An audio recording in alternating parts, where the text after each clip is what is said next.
بسم اللہ الرحمن الرحیم۔ پیشن کی اس دوڑ نے عورت کو بالکل ننگا کر دیا ہے۔ آج ایک نہایت اہم مسئلے پر بات کریں گے۔ مجھے پتا بہت سی عیاش اور بگڑی ہوئی اولادیں میری ویڈیو کو دیکھ کر سکرول ڈاؤن کر دیں گے کیونکہ اتنی غیرت نہیں کہ سامنا کر سکوں۔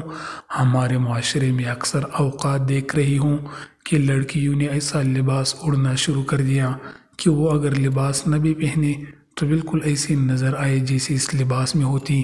مطلب اور لباس ہے کیا، ٹائٹ جینز، شارٹ قمیص اور گلے اتنے کھلے جیسے گدھے کو سوٹ پہنانا ہو، اور دوپٹہ ختم ہوتا جا رہا۔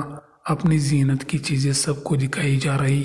میرا سوال ہے ایسی میری سب بہنوں سے، کیا آپ ایسا گھٹیا لباس پہن کر غیر مردوں کو یہ دکھانا چاہتی ہوں کہ یہ دیکھو ہمارے جسم میں یہاں حوص نما گوشت زیادہ ہے اور یہاں پر یہ کچھ ہے؟ اور سب سے بڑے گناہگار ہے وہ سب ماں باپ اور بھائی جن کی جوان بہنیں ایسا لباس پہن رہی جس سے ان کا جسم صاف ظاہر ہوتا، اور یہ بات کل قیامت کے دن معلوم ہوگی جب اللہ تعالیٰ کے حضور اکیلے جانا ہوگا۔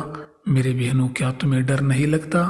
جب اکیلی اللہ تعالیٰ کے سامنے حاضر ہوگی کیا جواب دو گی اپنی آج کی بہائی فحاشی کا؟ آپ کو اس حدیث پاک صلی اللہ علیہ وسلم سے معلوم نہیں ہوا کہ جہنم میں سب سے زیادہ تعداد اس امت کی عورتوں کی ہے؟ قرآن کریم کے مطابق بھی اللہ تعالیٰ کا یہی حکم ہے کہ مومن عورتوں کو چاہیے کہ مکمل اچھا لباس پہنے اور اپنی زینت کی چیزیں کسی پر ظاہر مت کریں۔ نہ آپ اللہ تعالیٰ کی مان رہے، نہ پیارے نبی صلی اللہ علیہ وسلم کی مان رہے، بلکہ اکڑ کر گناہ کر رہے۔ فخریہ ہو کر پیشن ہوتا۔ پیشن کی دوڑ میں ایک عورت کو عورت نے ہی ننگا کر کے کھڑا کر دیا۔ آج شیطان کی مان رہی ہو، کل شیطان کے ساتھ جہنم کی بھڑکتی ہوئی آگ بھی دیکھ لینا۔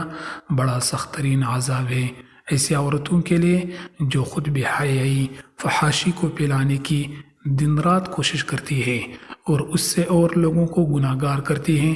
آخر میں ایک بات جس کو یقین ہے کہ اس نے مرنا ہے، قبر کی سخت اندھیری رات دیکھنی ہے، قیامت کے دن اللہ پاک کا سامنا اکیلے کرنا ہے، وہ ہی توبہ کر لے۔ استغفر اللہ العظیم۔